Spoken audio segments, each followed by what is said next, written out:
All right. Hello and welcome to Happy and Healthy Hour with CU Anschutz Alumni Wellness Series.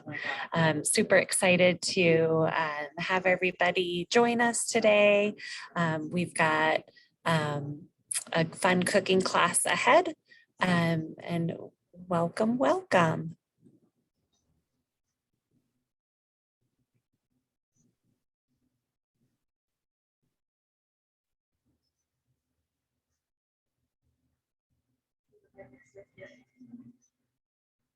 Hi guys, my name is Taylor, and then I'm Anita. We're going to be teaching the cooking class tonight, so we're going to be making Chipotle Chilaquiles. We wanted to go ahead and introduce ourselves first. So I'm Taylor, I'm a registered dietitian. I've been working here at Anschutz for about 3 months now. Anita and I actually started at the same time.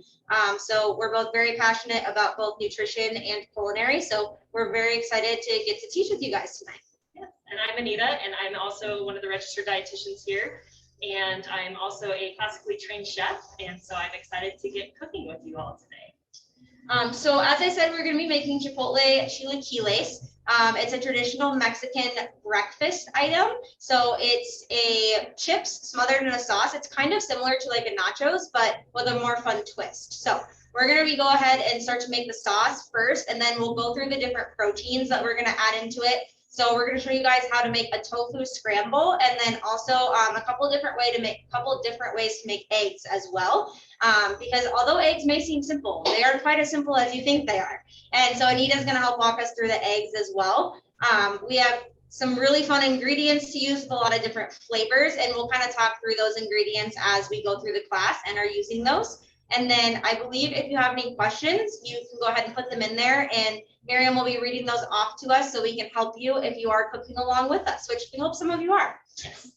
All right, you want to go ahead and get started? Yes. Yes, sorry, apologies everybody for that introduction. It was a little delayed there. So yes, please send questions live, and I'll try to field those. And I am Miriam Cavender, and I'm a nursing school alumni with Anschutz. And I am happy to be here, and I'll help Anita and Taylor. So please send questions our way.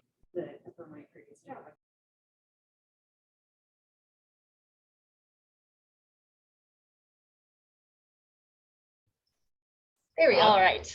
So just to start, to kind of go through some of our ingredients, the first thing we have is our onion.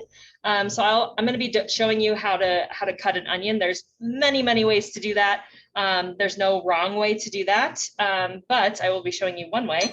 And we also have garlic. Just kind of running through our ingredients here. We have some of our, it calls for tomato sauce, but we're actually kind of using a little mixture here. So we have some fire roasted tomatoes along with our tomato sauce, just to kind of give it a little extra flavor, and just to kind of encourage you to, you don't always have to follow the recipe exactly, which is kind of nice. We have all of our spices here in just one container that are measured out. And we have our Chipotle and adobo sauce. So those are just a little bit of our ingredients here, and we'll touch a little bit on those, as we go along. So just to get us kicked off, just to show you I love how to cut an onion this way. If it's not peeled properly, you can always cut the end off first and then just cut it right in half. And then from here, you can always peel it. This one peeled pretty easy, so I don't have to peel anything else. From here, there's multiple ways to go. You can leave it whole intact. If I'm just doing a rough chop, my favorite way to do it is just to cut that root end off and get rid of it, and then just start at the back end and make these cuts down into it. And however far apart or close you are is going to be the size of your dice. So this one, for this sauce, we are actually going to end up using one of our burr mixers, or you can use a blender at home. You don't even have to puree it if you don't want to, but we're going to. So I'm not going to worry too much about the size. And then from here, I'm going to just follow the onion. And if you kind of look at onions, they have a natural curvature. So I just follow that onion. And once I get to the top here, I flip it down and then I keep going here. The best thing about cooking is that it doesn't have to be perfect. If you have a few pieces that, you know, we're straggling off, you can just kind of run your knife through it. It's not really a big deal. So just making sure that we have, you know, a nice dice on it. The main thing, the main purpose is just to try to get it as uniform as possible. And so we just, you know, for cooking purposes, so that we have even cooking.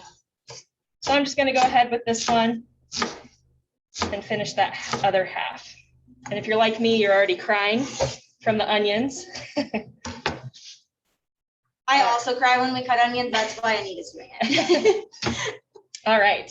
So from here, I'm just going to move our camera a little bit. Try not to make it too dizzy. You can kind of see our stove. And we have on the back pot, we are going to make our sauce. And so we are just starting by heating up the pan. And we are going to start with either an olive oil or an avocado oil. One of the things that we love to bring everybody's attention to is smoke point. So when choosing an oil to cook with, and instead of choosing extra virgin olive oil, we really encourage you to choose, you know, like a regular olive oil or an avocado oil, because there actually is a higher smoke point with certain oils than others.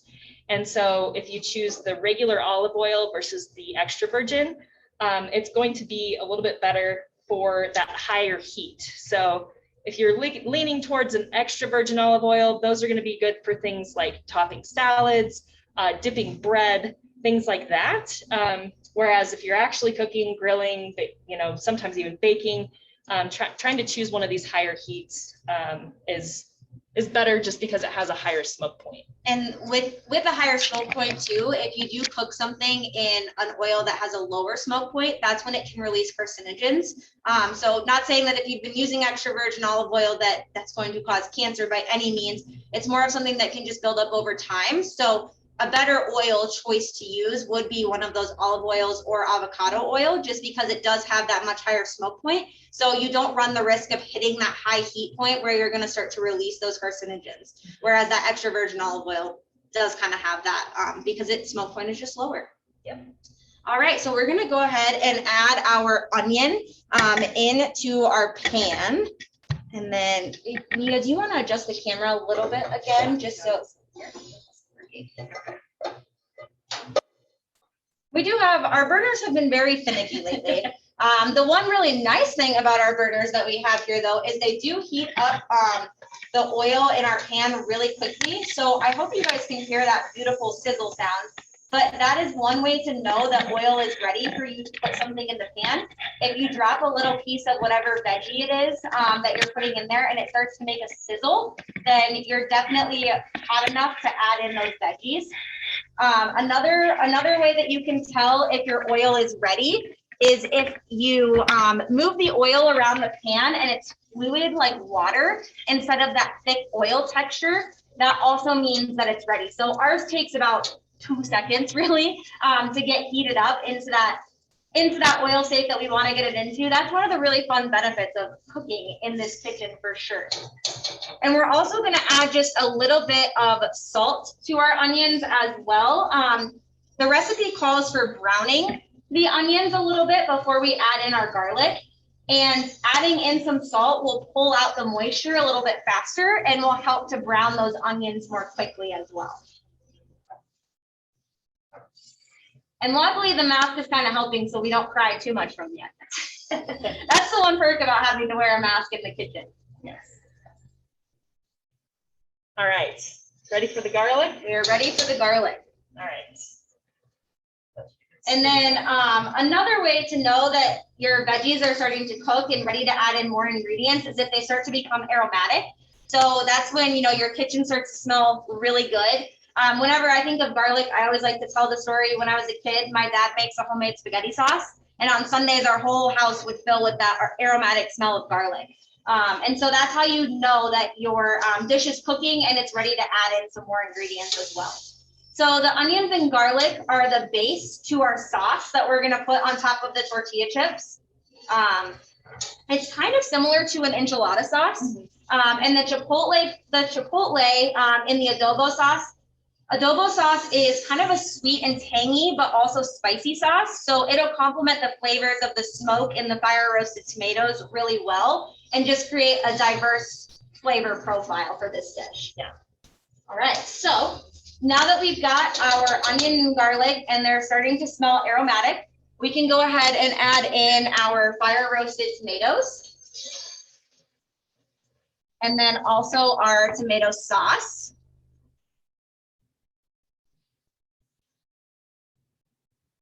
And then we're gonna go ahead and add in our spices. So we have cumin, garlic powder, and then chili powder as well. And then we're also gonna be adding in, you can use regular old veggie stock that just comes in a can, or in a can or a carton. We're actually using something called Better Than Bouillon. So it is a broth concentrate. And you just add water to it to create a broth. We're actually just gonna add it directly into our dish and then add a little bit of liquid rather than pre-mixing it. You can definitely pre-mix it if you would like, but we just find this to be a little bit easier. And the nice thing about the Better Than Bouillon is we always talk about, I don't know about you guys, but when I buy chicken broth or veggie broth at the store, there's always a half carton in my fridge that doesn't get used. Usually it actually gets put on my dog's food. So he really likes when I don't use it. But this is really nice because the concentrate will last a really long time in the refrigerator. And I think it has about 30 servings per container as well. And you're also able to control the salt content a little bit better. So that's one of the biggest things with bouillon cubes and broth is they are typically pretty high in sodium. So this Better Than Bouillon does kind of help to control that. We're using a veggie one, but they do also have chicken. They have garlic. They have a variety of different flavors that you can use. And then the last component of our sauce is going to be our chili peppers. So we've got our chili peppers and adobo sauce. And don't be like me. I thought originally we had to dump the whole thing in there. Your dish would be very spicy. Do not do that. You can if you love spicy. We're just gonna go ahead and add in 2 of our peppers and then a little bit of the additional adobo sauce. These peppers are actually dried ripe jalapenos. So it's a way to preserve jalapenos is to put them into a chipotle pepper. And the reason that we're actually leaving them whole rather than chopping them up is because we are gonna use that immersion blender at the end to make our sauce into more of a smooth sauce. If you didn't want to blend at the end, you could chop them up beforehand, or if you like a little bit of a chunkier sauce, you're always welcome to leave it that way as well. This is kind of like how Anita and I had talked about that you don't always have to follow a recipe exactly to a T, because you can kind of put your own little twist on it. We kind of always joke that we're actually very terrible at following recipes. Because when we cook at home, we typically just throw things into a pot and hope they taste good. And usually they do. So we always kind of joke about that we're not very good at following recipes. But when we teach a class, we do follow the recipe. Yes. And I will say the nice thing about having those peppers is really being able to control that heat. You know, we joked about throwing in the whole thing, but really if you're somebody who loves spice, you know, throw in that extra pepper and make it your own. That's really what cooking's all about, is making it to how you like it. And that's one of the perks of cooking at home is that you can do that. So I normally always say measure all of my spices with my heart. So yes. I just throw a lot of spices in there, especially garlic. Garlic is one of my favorites. Yeah. I don't know if you guys can quite see that, but it is starting to bubble. So that's what we're looking for. We're looking for that sauce to start bubbling and simmering a little bit. Like I said, yours might move just a tiny bit slower than ours because we do have a very efficient stove. But once it starts to bubble, that's when you could, you'll reduce the heat and actually let it simmer for a few minutes. And then once it's done simmering, that's when you can blend it if you prefer, or if you prefer to have a slightly chunkier sauce, then you're welcome to just leave it as is. And then that's when we start to get to work on the protein. So we'll let that simmer and then we'll go ahead and blend it. Yep. And then we'll get started on the proteins. Perfect. Do you have any questions yet at all? I think so. I don't think so. Yep. All right, perfect. All right, so just to get started here, we are going to, like Taylor had said, we're going to make tofu. So if you are a vegetarian or you just don't like eggs, maybe you have an egg allergy, having that tofu as a scramble can be a really good alternative. And one of the ways that we do this is just basically throwing it in a pan with a little bit of oil and adding some seasoning in, really kind of making it your own, like we were talking about before. Today we're going to use chili and cumin just to kind of give it the same flavors as our sauce. But if you, were just making regular scrambled eggs at home and didn't want to use eggs, you wanted to use the tofu, having a little bit of nutritional yeast kind of gives it a little bit of a cheesy flavor, and it also adds a little bit of B vitamins as well. So that can also be a great option. Anita and Taylor, there was a request to go a little slower in your instructions. Okay. We can do that. Yes. Thank you. You're very welcome.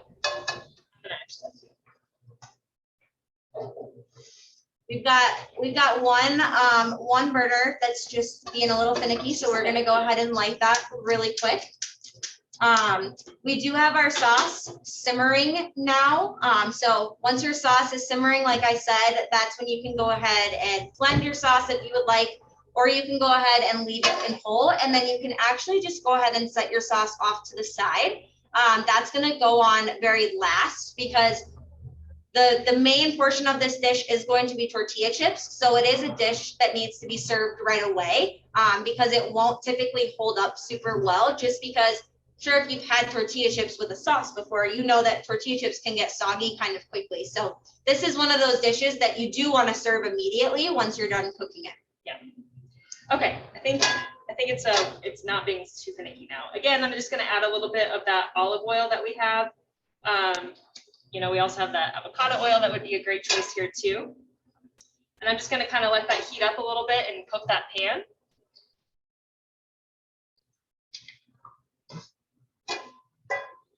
And then behind me, I have a little bit of tofu.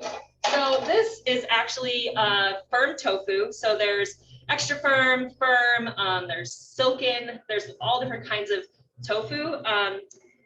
Some recipes call, and you'll see it in ours, it says to press it first. It's not necessary that you really have to do that. If you don't have the time, you can kind of just throw it right in and scramble it up. The extra moisture will kind of evaporate anyways.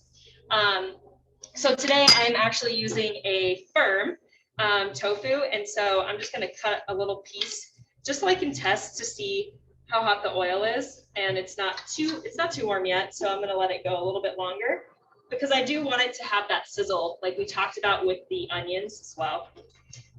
And tofu is also a plant-based protein, so it does have about 10 grams of protein per half a cup. So if you are a vegan or a vegetarian, it is a great source of protein. And the main component of tofu is soy. And soy is actually one of the only vegetarian and vegan complete proteins. So that means that it contains all of the amino acids. So the most similar to an animal protein. So that's why we really like to cook with soy when we make vegan or vegetarian recipes, because it does have that similar protein structure and content to an animal protein. The other really cool thing about soy is it contains something called phytoestrogens. There's a lot of misconceptions about phytoestrogens and how they can affect you, but they actually are quite cool. If you eat a good amount of phytoestrogen, so say soy products, if your estrogen, so this is for more of our female participants, but if your estrogen is low, it can actually help to raise your estrogen. And then if your estrogen is high, it can actually help to lower your estrogen. So phytoestrogens are really cool and something that a lot of people thought for a really long time, it just increased your estrogen, but it actually is able to kind of differentiate what's going on in your body, which is really cool. All right, so all I've done so far is just kind of what you saw me doing is just crumbling up the tofu, trying to make it look more like scrambled eggs, essentially. And then from here, like I said, it's kind of a choose your own battle for whatever seasonings you like. I'm doing chili powder and a little bit of cumin. But but you can also add some coriander, really any seasoning that you would like your eggs to taste like, or your tofu, I should say. And I'm actually going to even add a little bit of this adobo sauce, just to kind of give it a little bit extra. And it'll kind of change the color of the tofu as well. That's one thing I really like, using nutritional yeast with the tofu for the eggs, because when you have a finished product, it actually looks like scrambled eggs. So I'm just going to kind of mix this in just to kind of get the flavor going here. And really, there's not much to this. You're just kind of, making sure that there's not too much liquid. And really, they're just gonna look like the consistency of scrambled eggs. So that's pretty much it for the scrambled tofu. Now, at this point, I would just put it aside, and so I would finish my sauce. Just like Taylor said, we don't want to have soggy chips, so making sure everything's done and then plating it at the very end. That's another thing that we always like to talk about in our cooking class. It's actually called Miso Class. So making sure that everything is in place before you get started cooking. So I don't know if any of you have ever been where you started cooking something and you've got garlic going on the stove, but you're also trying to chop up your bell pepper and then your garlic burns. So we do really like to do mise en place, which just means everything in place. So you get all of your ingredients laid out and ready to go and measured out. So that once you do start cooking, you're able to just add and go rather than trying to chop and cook at the same time. It makes it a lot easier and you don't burn your garlic. So it's a win-win. Yes. All right. So from here, I'm going to just kind of start showing you a few different eggs. We have a very nice pan here to use. That's one of the battles with making eggs, especially if you're trying to flip them or do even sunny side up. They like to stick, they like to get really messy. So having a nice pan can be really, really helpful. The non-stick versions are nice, like this one. I personally at home have a really nice cast iron that I've really kind of got nice and smooth. That's not necessarily something everybody has, but that's what I use at home. All right, so once again, I'm heating this pan up. And I'm going to add my oil to it. So just like with the other items, letting this heat up a little bit, the only thing I will say is that eggs are very, very tricky. So if they're too hot, they'll stick and they get kind of, that crusty end around them. Or if they're too cold, then sometimes they stick too. So just making sure there's like a happy medium. They're very temperamental, literally. Yes.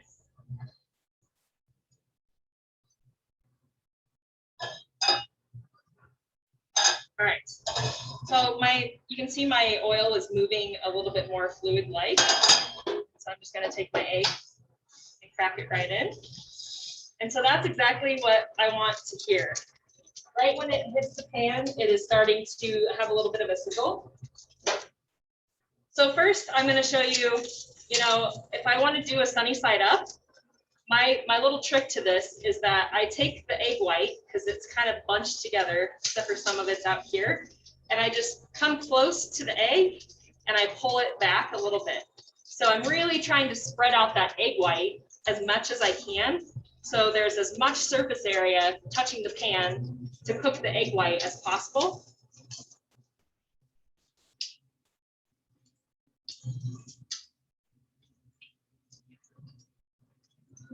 That's just kind of letting it go. There's another question.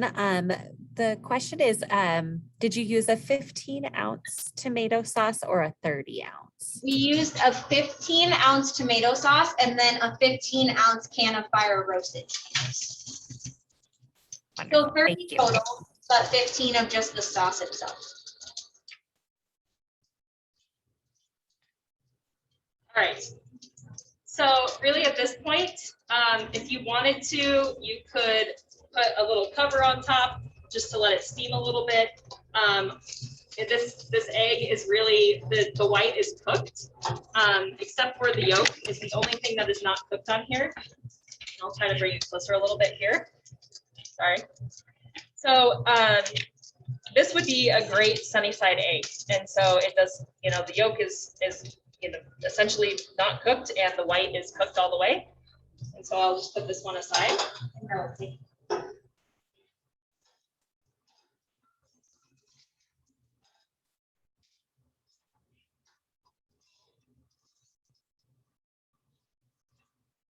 And while we're doing this, we don't want to forget about our sauce in the back here. It's simmering nicely.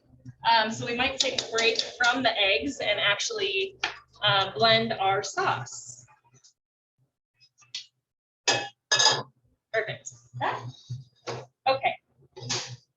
So from this, I'm going to bring this over here, and so you can see our immersion blender. So if you have an immersion blender at home, I love mine. It's one of the best things I have in my kitchen, I feel. But it just has, if you're not familiar with it, it just has the bottom part here, and then it has this little stick part. Click it together, and I'm just going to bring you down here so you can see into our sauce. And I love this because it really, if you have a blender, it works too, but it's nice because just like everybody, no, I don't like dishes very much either. So I just stick it in there. And the one thing I will say is make sure that it's deep enough, or else you're going to wear it. So we're going to try to avoid that.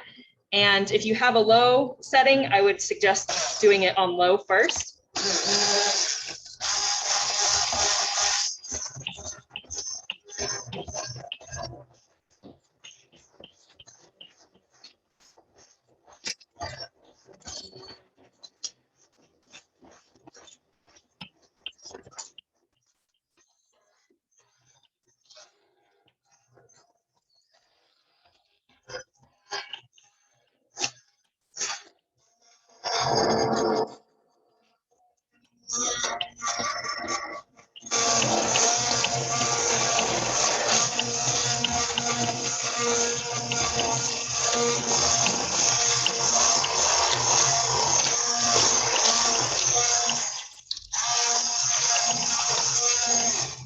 All right. And I see we have another funny, a kind of funny question here. Yes. A question was, what if somebody doesn't have a blender or an immersion blender? What would you recommend? So the best thing is that you don't have to blend this at all. So what that is, one of the things about this recipe is you can blend it, but you don't have to. So, just leaving it a little bit chunky is totally acceptable. It's all going to taste just the same. You already have a little bit of sauce anyways from the tomato, so it will still coat the chips just the same. You're just going to have a little bit of chunks in it, and we actually still have some chunks too. I'll show you ours again. So we have a little, ours is still a little bit chunky. You can kind of see that. So really, it's not necessary, just an extra step. So don't worry if you don't have one. And I think the only thing we would recommend if you don't have a blender of some sort would just be to cut out that chipotle pepper ahead of time, because otherwise you're going to take a bite of an entire chipotle pepper, which would probably be very, very hot. So other than that though, it would just, like Anita said, have a little bit more chunk to it. And you could always even just crush it with a fork. Obviously once it's warm and simmered, it's definitely going to be pretty easy and soft to kind of crush around if you did want to have it be just a little bit softer. Yep. All right, so our sauce is essentially done. So I'm just I have it on the side here. Oh, actually, yep. Thank you. So I'm going to go ahead and get back to my eggs. So from here, I'm going to try to, I can get my burner to operate again. There we go. So I'm going to add a little bit more oil to my pan again. And you don't have to make a million eggs at your house. You can make whatever version you like the best. I just wanted to give you a little demo on how to make different eggs. Everybody likes their eggs differently. So yes. My personal favorite is over easy, which is exactly what we're doing here. So this one's for me. This one's for you. All right, so started out the same. I waited until my pan was a little bit hot, cracked it into the pan. I'm letting it sizzle a little bit. If you want to make it really, really pretty, you can try to tuck these back. There's like runaways. There's also molds that you can buy. There's all kinds of things. I don't mind having, you know, not the best, Rough edges. yeah, the most pretty eggs. I just care if they taste good, right? So letting that cook a little bit, and I'll go ahead and flip it. And the way you flip it doesn't matter as long as it gets over it. That's all that matters. And you don't break the yolk in the process, because I get really, my dog gets an egg when that happens. Yeah. All right. So I have it sizzling here. And if I wanted to do, you know, so I could also do that trick to make it go faster, what I showed you with the sunny side. So kind of spreading that out. I think this is cooking just beautifully. This pan really helps too. I kind of like to give it a little jiggle before I flip it, make sure it's not stuck on any sides. Just kind of loosening it with your spatula really helps that. And so once it kind of gets to the point where it's mostly solidified on the bottom, I feel pretty comfortable with flipping it. Then you can just give it a little toss, or you can use your spatula and just flip it over. You know, whatever your preference is there. So from here, this I would let go. That's probably good for over easy. I would pull that from the heat and I would serve that up. To let it go to over medium, I'm gonna want to keep that on there a little bit longer. So the difference here is that I'm going to now cook this yolk just a little bit. So it starts to firm up. When it's over easy, that liquid yolk is just gonna kind of run everywhere. When it's over medium, it's just gonna kind of hold its shape a little bit better. And then when it's over hard, I would just crack it in the pan, and then I would break the yolk, and then I would let it cook just like we did. And then I would flip it and I'd let it cook all the way through. So over hard, you don't want any runny yolk at all. Over medium is kind of that happy in between. Whenever I make a piece of toast or something at my house, I choose the over medium, so when I bite into it, it doesn't explode everywhere. That's the best part. All right. So you can kind of see that this one is a little bit more cooked, and I would call that over medium, and I would say that is a good egg. All right, now moving to my all-time favorite is poached eggs. So I'm going to move this back here so you can see it. So poached eggs are, I think, just the best thing ever, because you can eat them in the morning or in the evening on bread. I like to poach some and put some on ramen sometimes. It's really kind of, they're just very versatile. This stove is just not liking it. There we go. Okay, so I have a small pot of water here. I've had it on the back burner here the entire time that we've been cooking. I just want it to barely start to bubble. And so really I can see it steaming. That to me tells me that my water's ready. One of the biggest tricks I can tell you for poached eggs is vinegar. So this is just a regular old white vinegar. You can use apple cider vinegar, you can use rice wine vinegar, you can use white wine vinegar, any vinegar will work. We just really want to add this because it's going to help coagulate that egg white, and so that you don't get those too many of those, you know, the whites that kind of venture out. Streaks. Yes, the stragglers. And coagulate just means come together. Yes. So that's like having the proteins in the egg come together rather than separate apart. And the nice thing about vinegar is that although it's acting to help coagulate your egg, it's also going to season your water, which is going to season your egg. So I added a little bit of vinegar, which is an acid, which is going to help flavor that egg. And I have a little bit of salt here I'm going to add as well. Just so I have not just plain water that I'm poaching my egg in. And you can also poach your egg in, you know, we could have added that better than bouillon broth. That could have been an option too, just to add a little bit of more flavor. So now that I have that all in there, and the vinegar, the amount of vinegar is usually about a tablespoon per gallon of water. I like to do a little bit extra just because I like the flavor of it on my egg. I don't think there's really any wrong way to do that.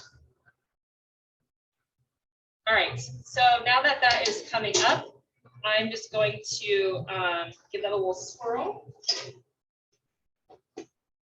And just like everything, there's multiple ways to poach eggs. I think one of the easiest ways is if you have a little ramekin or a little bowl, you just crack your egg right into that. You can also crack it right into the water, but sometimes that gets a little bit more tricky. All right, so I have some little bubbles happening here, and I am going to just do a little swirl on here. So I'm swirling my water because I want my egg white to have as much help as possible to not have little stragglers. So if I swirl my water and I have the vinegar, then it's going to really, really help to not break up. We have another question. This is actually one that I was curious about too. What is the deal with eggs and cholesterol? Is it something that it's worth to just go to egg whites? And where do we stand right now on eggs and cholesterol for people? $1 million question. That's a great question. The American Heart Association has recommended 2 eggs per day. We've come to find out that dietary cholesterol doesn't have as much of an effect. So dietary cholesterol is any cholesterol that you take in via your diet. So anything that you eat from food. Doesn't have nearly as much of an impact on our blood cholesterol as we originally thought that it did. Like, I think that was a really big craze 10, 20 years ago. I would say that, you know, egg whites are great because they are the main source of protein in an egg. So, you know, when you typically do buy egg whites in the store, they're basically pure protein, but you are missing out on some really beneficial nutrients that do come in the yolks. So the yolks have a good amount of B vitamins, something called choline, and then also has some healthy fats in there as well. So I wouldn't skimp on the yolk, but if you're wanting to have, you know, 6 eggs per day, then maybe do like 2 eggs and then some egg whites mixed in there. So just having a good balance of both, and, you know, just not eating like eggs necessarily for every single meal. Right. But having 2 eggs per day has been recommended by the American Heart Association because eggs do still have really good health benefits as well. Yeah. And in that yolk, you know, she talks a lot about those B vitamins and the choline. A lot of our vitamins are fat soluble. So having that fat actually helps us absorb some of our vitamins as well, rather than just having the egg white, which is doesn't have any of the fat in the egg at all. Yeah, so if you were to eat something like, let's say, your fat soluble vitamins are often found in greens, so things like kale and spinach. So if you were to make an omelet with egg whites rather than the whole egg, you wouldn't have as much fat to help you absorb the maximum amount of those fat soluble vitamins from those veggies that you're eating. So you're just not quite getting that full benefit that you could be getting. That's why we talked about, for example, extra virgin olive oil as like a salad dressing, because that also helps with that fat soluble vitamin consumption as well. Great question. Yeah, great question. Okay, so I have my egg poaching here. When I cracked it in, I let it kind of go, and then you started seeing me do this kind of motion. I'm kind of flicking the water around the egg so that it doesn't just crack in the pot and then sit on the bottom, because once it sits on the bottom, it just kind of gets stuck. So I just don't want that to get stuck. Right now it's floating, which is exactly what I want. And just to test to see if it's done, I'd always give it a little lift when I feel like it's not just going to fall apart on me, and kind of give it a little jiggle. Maybe I'll poke it a little. This, it still has the white. I can see that it's not cooked. So I'm going to let that go just a little bit longer. And this is the same with your poached eggs as with your fried eggs. So I could pull this fairly quickly. You know, I want to cook those whites. Nobody really cares for, you know, the runny whites so much. But if I pull that pretty quickly, it'll be a soft poached egg. If I let it go a little longer, it'll be medium. Again, longer, cooked all the way through so that yolk is solid. That'll be a, you know, poached hard egg. So, and if you've never had a poached egg before, it's kind of like a mix of an over easy egg and a hard boiled egg. So it's not going to have that hard white exterior shell like a hard boiled egg would. It's going to have more of that soft texture like an over easy egg, but as Anita said, you can cook that yolk to your desired temperature if you want it to be that over easy, over medium, or over hard. But I do kind of compare it to a little bit of a mixture of those two if you've never had a poached egg before. Typically when it does come out served, you'll see when Anita pulls it out, it kind of looks like a hard boiled egg because it's still in like the circular egg form. Yeah. I just switched this out for a clean container, so that's important too. We don't want to put it right back into the one that we had the raw egg in, just to try to avoid things like salmonella. You know, food safety is a big thing in the kitchen as well. So just being mindful of that, switching it out to a clean container for my clean, nice, fresh egg. So that is my poached egg. And you can see here a little bit, it has a little bit of jiggle to it. If I poke it, if I break it open right now, it will, I'll show you when we plate, it'll break open and the yolk will run. Definitely my favorite egg. All right, so that's all of our eggs, all the different ways, all the variations. We have our sauce that is finished. We have our tofu scramble. So we are ready to plate. The best part is the getting to eat part. Yes, everybody loves that part, right? All right, move our camera up here so you can see our faces again.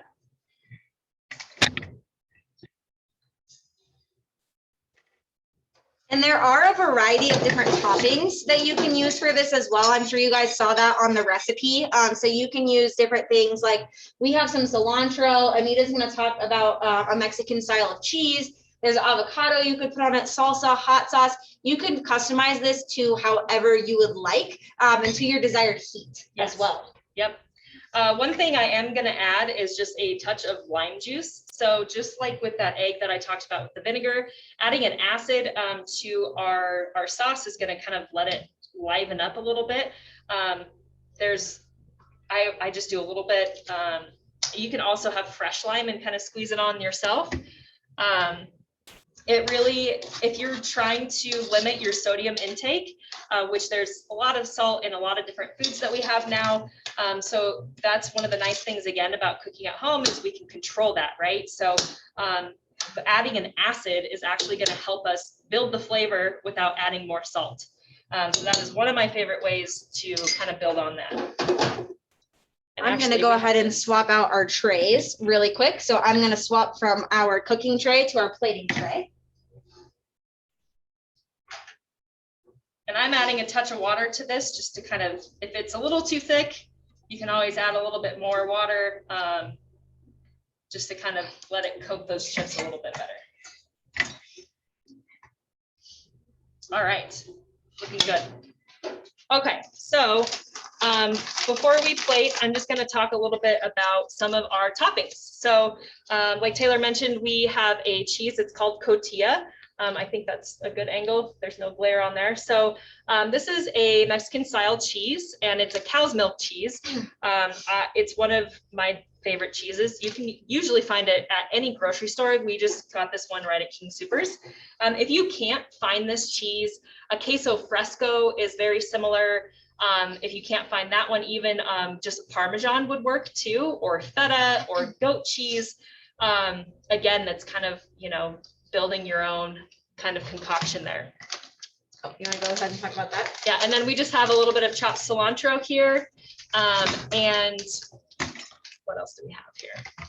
We've also got, I don't know that we'll top these directly onto a warm dish necessarily, but we did want to show you guys, if you haven't seen these before, it's diced avocado, and it's actually frozen. So this is super nice. If you did want to let it thaw and add it to this dish, that would work perfectly fine. And it might actually even heat up if we just add it directly to a really warm dish. But the other really nice thing about this is you could add it into like smoothies and things like that. Avocado will actually add a very creamy texture to a smoothie. And it can also be, I'm dairy free, so I can't do any of the dairy or cheese. So this is a really good way to add a little bit of savory and also that smooth mouthfeel that cheese would normally give you on a dish, is to add in some avocado. And then another little, I don't know if this is necessarily a trick, but adding salt and pepper to avocado really pulls out the flavor of avocado as well. So if you've tried avocado and you're like, I don't really understand the hype, try adding some salt and pepper to it and adding it to a dish. It definitely enhances the overall flavor of avocado. And this we also found at King Soopers as well. Yeah. All right. So the only other thing that we have for a topper that you could do is hot sauce. We have sriracha here, but if you use that entire can of Chipotle peppers, you might not want to do that. Go ahead and put the camera down so that you guys can see us plate. So we have just regular old tortilla chips here. These ones are Taylor's absolute They're favorite. so good. They are baked tortilla chips. We love them here. They're delicious. But one of the things I will say is, just paying attention to the types of tortilla chips that we buy, the amount of salt that's added to them can be important too, because it can really change the flavor of your dish. It could really make it overly salted if we buy a tortilla chip that has too much salt. One of the other things that I wanted to touch on too is that you don't have to buy store-bought tortilla chips. You can make your own as well. So just buying regular old corn or flour tortillas and tossing them with a little bit of oil, throwing them in the oven and baking them. You can use just salt and pepper. You can use just salt. You can use some of that chili powder or cumin that we have. Really kind of anything to season those up and get them crispy is kind of another way to make that your own as well. Another really good option is air frying tortilla chips too. So that's how I personally make tortilla chips at home. Is I do the same exact technique that Anita just described. I cut the tortilla up. I use spray olive oil because I find it easier just to spray them than to like coat them in oil. And also if you are watching, calories or fat or anything like that, using a spray for tortilla chips is another way to reduce the overall calories. So you can do that and then just toss them in the air fryer and then you'll get a really crisp, nice, salty chip. Yeah, so I've just added some of the sauce to our tortilla chips. I didn't add my chips to the pan. I added the sauce to my chips because if there's any extra sauce, these are not good leftover. So if you have extra sauce, I would recommend holding it on the side and so that you are able to enjoy this at a later date, because once you mix it all with the chips, you got to eat it all or else it'll just be a lot of soggy chips. Taylor, could you repeat the name of those chips again? Absolutely. Let me grab them really quick. So, everybody see them? La Favorita. La Favorita, and we get them from King Soopers. I shop at Target and I've never found them at Target. So if you shop at Target, I'm very sorry. But if you go to King Soopers, you can definitely find them. And I bet Safeway probably has them as well. Probably, yeah. But yeah, they're delicious. All right, so you can see my chips are nicely coated. Again, this is kind of a choose your own battle. If you want to have more sauce, throw more on there. If you don't like them too saucy, hold back a little bit. So now just for plating, we're just going to dump that right into the bowl and split them up here so we can share, make two different versions. All right. And then once it's in the bowl, if you want to top it with a little extra sauce, you can. And then, you just kind of have whatever toppings you wanted to add, you can go ahead and add. So for mine, I'm going to do this cotija cheese. I'm going to go ahead and add that over easy egg that we made. And you could use a variety of different proteins as well. So we showed you eggs and tofu today, and I believe the recipe is typically an egg recipe because it is traditionally a breakfast recipe. But if you were wanting this to be more of like a dinner, a more savory, you could always add a variety of different things. I think shrimp, like fajita style shrimp, would be delicious in this. You could even do a meat if you are an animal protein eater. So you could definitely mix up the proteins if you are an egg or tofu fan. Yep. Yeah, you can make this, not a breakfast dish. It doesn't have to be either. I'm also going to put on some cilantro because that is one of my favorite things. And I'm going to go ahead and add a little bit of tofu. The other funny thing about cilantro is if you're a taster, so if cilantro tastes like soap to you, I'm just very sorry because it tastes very good to people who are non-tasters. All right, and then I'll put that poached egg right on top and I'll cut it open so you can kind of see. Yours looks so much prettier than mine. See that runny yolk? One of my favorite things with poached eggs. So that one's like an over medium, I would say. This is how you know she's the chef. And I just cook at home. You can go ahead and see, you can see my egg crack as well. So I've got a nice, my yolk was partially runny, but I do still have some hard pieces in there as well. So that's how you know it's a good over medium egg. Yep. And then from here, you just enjoy. You enjoy. Right. Does anyone have any additional questions at all?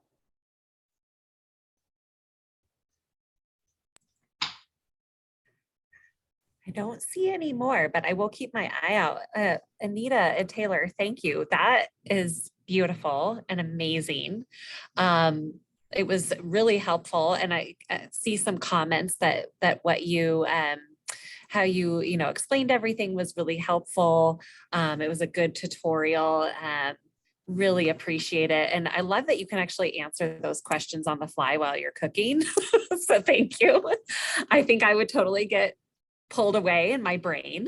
So yeah, again, there's lots of comments of thank you and a cool recipe, and just really amazing presentation. It looks like somebody would like you to show the can of peppers in the sauce.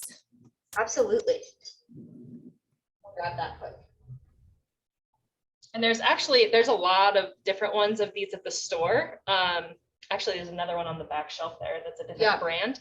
But they'll always say Chipotle peppers and adobo sauce. And then that way you get that nice smoky sauce with it. I'm trying to think if I've ever seen them a different way besides just dried. I think it's the only other way I've seen Chipotle peppers. The fact that they're actually smoked jalapenos is always like a surprise to me. I always forget that. So they really do have a good flavor. Very unique flavor, I would say. Wonderful. Thank you so much.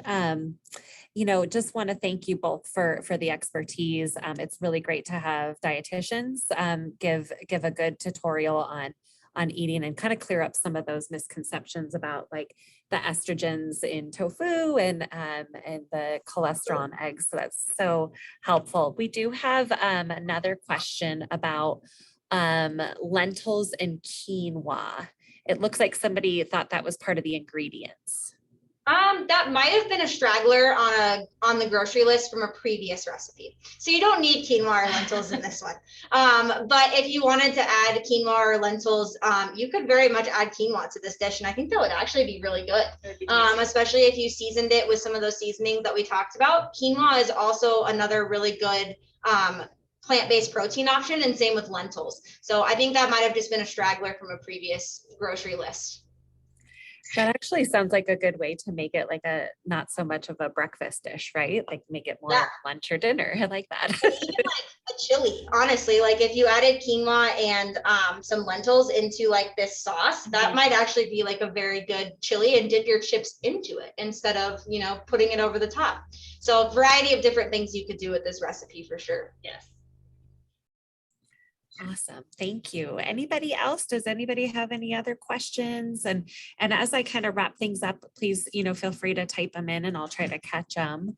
But again, Anita and Taylor, thank you so much. And just wanted to remind everybody that's joining, this is an alumni option for all of our lovely CU people. And so please know that, there's lots of ways to get involved, this being one of them, but also if there's any other activities for your specific college or school, please, reach out to us, and we're always happy to link you with more activities out there. And really, really good, awesome gift from Taylor and Anita. There is this special promotional code for this group for an upcoming culinary medicine class offered by the Anschutz Health and Wellness Center. So you can see here, there is this happy hour code to join on November 16th. And it'll be a free cooking class for everyone that's attended. And there will be more information in the link in the chat, which I think already is there. And also in the email that is sent out following this event. So thank you. That's so great. And it continues keeping everybody thinking about healthy things going into the cold seasons. I know that Anita will be making a borscht. So if you are familiar with borscht or you want to learn more, you should totally attend. And again, that happy dash hour is the promo code. And we'll send that out again in the follow-up email. Thank you again, everybody. This is really great. And I did not cook while I attended this, so I'm super hungry now. And I think I might go make something similar to this. So thank you so much. And thank you everyone for attending, tuning in. Healthcare professionals are amazing people in this world, and to be able to take care of ourselves, including cooking great, yummy food is really important. So thank you for joining and reach out with any further questions. Thank you, everybody. Thank you for having us. Yes, thank you so much for inviting us, and it's been wonderful. Yeah, and this is our faces. Yeah, we have faces. In case I always at the end of virtual classes, I always like to show people that we do have faces. Yeah. Thank you. That's a nice touch. And be like, what does their face look like? Yeah. So. Thank you for having us. Thank you so much. Thank you, everybody. And you can connect online on Instagram or in groups on LinkedIn as well. Here, as you can see here, you can search CU Anschutz alumni and connect with us. This is really fun. So there's always great things to venture into. Have a great night, everybody. Thanks, Bye, everyone. guys.